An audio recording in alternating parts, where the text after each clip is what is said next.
मैं समझता हूं मैं 14-15 वर्ष का रहा हूंगा, तब मैंने सुना। पंडित प्यारेलाल जी व्यास थे, उनसे मैंने एक कथा सुनी।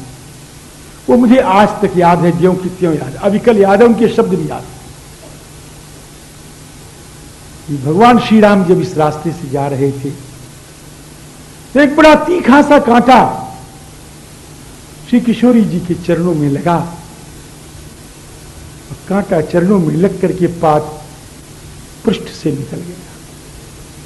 सुकुमार किशोरी चरण कमल पाद तल में लग करके पाद पृष्ठ से निकल गया कांटा।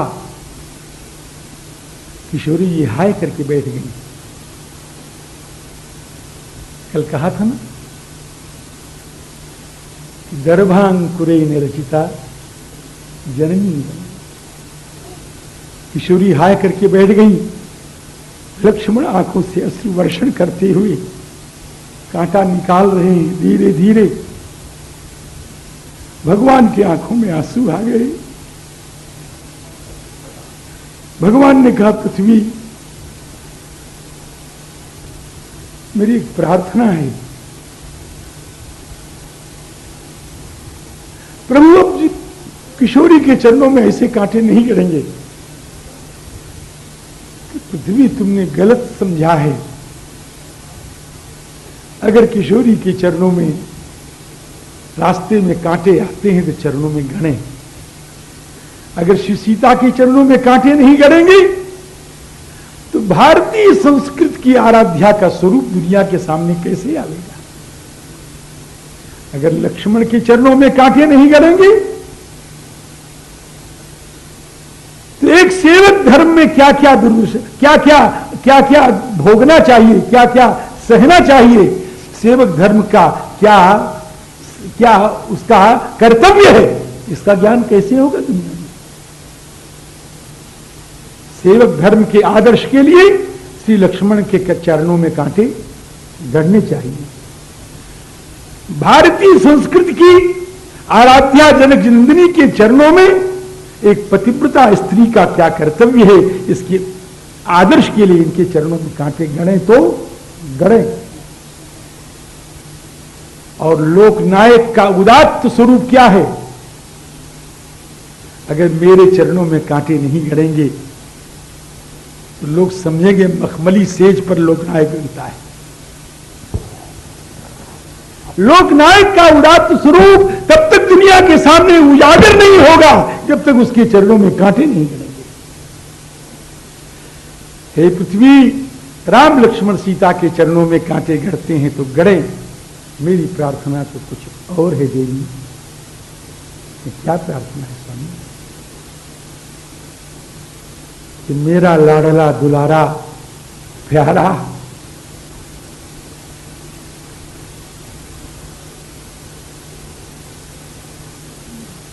मेरा भरत जब इस रास्ते से आवे तो उसके चरणों में कांटे मत छू देना।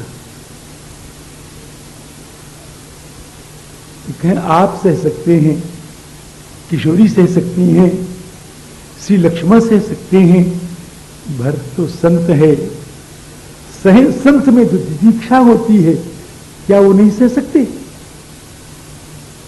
कि पृथ्वी तुमने संत की परिभाषा ही गलत की है। संत कभी अपने दुख से दुखी नहीं होता है। जब भरत के चरणों में कांटे गड़ेंगे तो भरत सोचेंगे इसी तरह से कांटे मेरे राम जी के चरणों में गड़े होंगे, इसी तरह से कांटे मेरी मां जनक नंदिनी के चरणों में गड़े होंगे, इसी तरह से कांटे मेरे लाडले लक्ष्मण के चरणों में गड़े होंगे। और ये सोच करके कहीं भरत जी का हृदय फट न जाए, इसलिए हे पृथ्वी मेरी प्रार्थना है, मेरे भरत के चरणों में कांटे मत छू।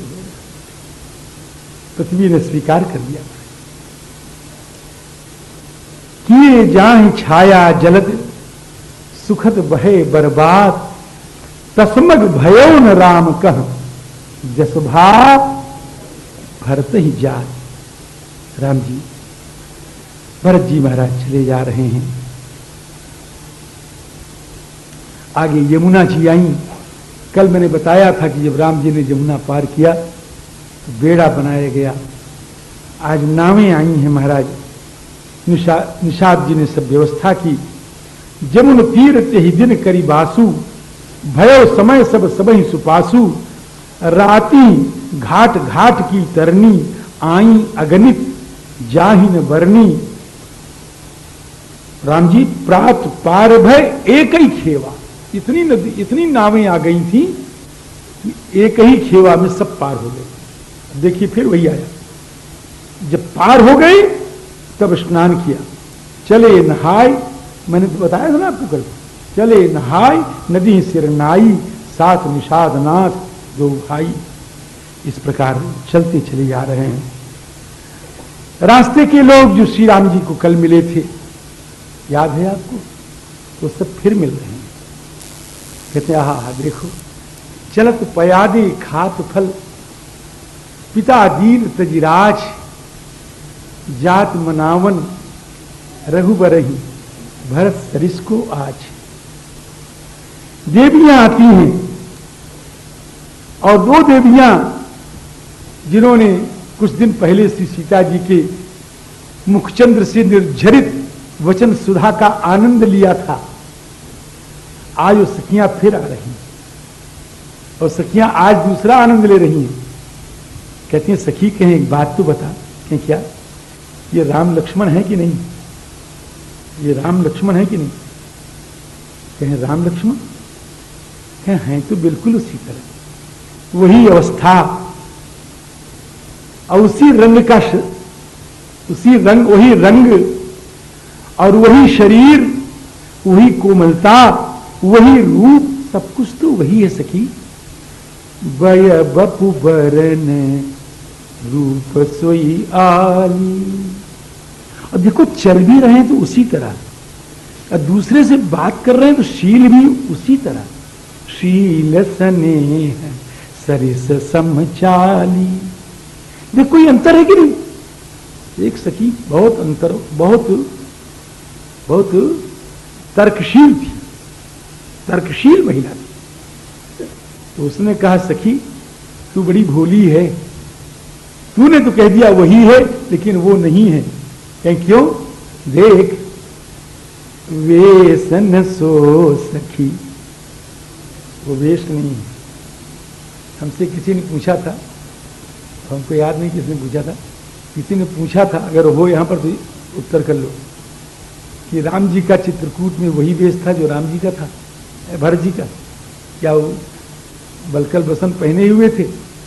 क्या उनके सर पर जटाएं थी? यहां देख लीजिए, वेसन सो सखी, वह वेश नहीं है जो राम जी का था। और दूसरा अंतर, सीयन संगा, उनके संग में सीता जी, इनके संग में सीता जी नहीं है। तीसरा अंतर, वो स्वतंत्र अकेले थे और ये आगे अनी चली चतुरंगा। चौथा अंतर, वो जंगल जा रहे थे लेकिन प्रसन्न थे, लेकिन सखी ये इनके मुखड़े पर प्रसन्नता नहीं है, इनके मानस में खेद है। ये चार अंतर है। सखी संदेह होते यही भेदा। ये अंतर क्या है सज्जनों? ये अंतर वास्तव में भक्त और भगवान का है। ये अंतर वास्तव में जीव और ब्रह्म का है। वेशन सो सखी, ब्रह्म के वेश में और जीव के वेश में बहुत अंतर होता है। व्याख्या बहुत लंबी नहीं कर पाऊंगा क्योंकि प्रसंग बहुत लंबा चौड़ा है। सीयन संगा, ब्रह्म के संग में शक्ति है, जीव के संग में शक्ति नहीं। आगे अनी चली चतुरंगा, ब्रह्म को बाह्य उपकरण की आवश्यकता नहीं है, जीव को बाह्य उपकरण की आवश्यकता है। आगे अनी चली चतुरंगा, ब्रह्म जो है प्रसन्न है, उसके मन में कोई ईहा नहीं है, कामना नहीं है, आप्त काम है, पूर्ण काम है, दिव्य काम। और जीव के मन में कामनाएं आती रहती हैं, इसलिए नहीं प्रसन्न मुख मानस खेदा। तासु तर्क, देखिए नीचे नीचे नीचे आपको लिखेगा, तासु तर्क तियगन मन मानी, कहीं सकल तेही समन सया। तू बड़ी सयानी, तू तो शुद्ध वेदांत की व्याख्या कर रही है। फिर सब कहते हैं चलत पया खात फल पिता दीन तजिराज, जात मनावन रघुबर नहीं भरत सरिस को आज। इस प्रकार भरत जी महाराज चले जा रहे हैं, चले जा रहे हैं। राम जी आकर के अब चित्रकूट पहुंच गए हैं। श्री भरतलाल जी महाराज चित्रकूट पहुंच गए हैं और चित्रकूट पहुंच करके राम जी राम सखा यही समय दिखावा, शैल शिरोमणि सहज सुहावा। निषाद ने कहा महाराज जी वो देखिए, ये है कामदानाथ, और कामदानाथ भगवान की ये कामतगिरी पर्वत है। देखो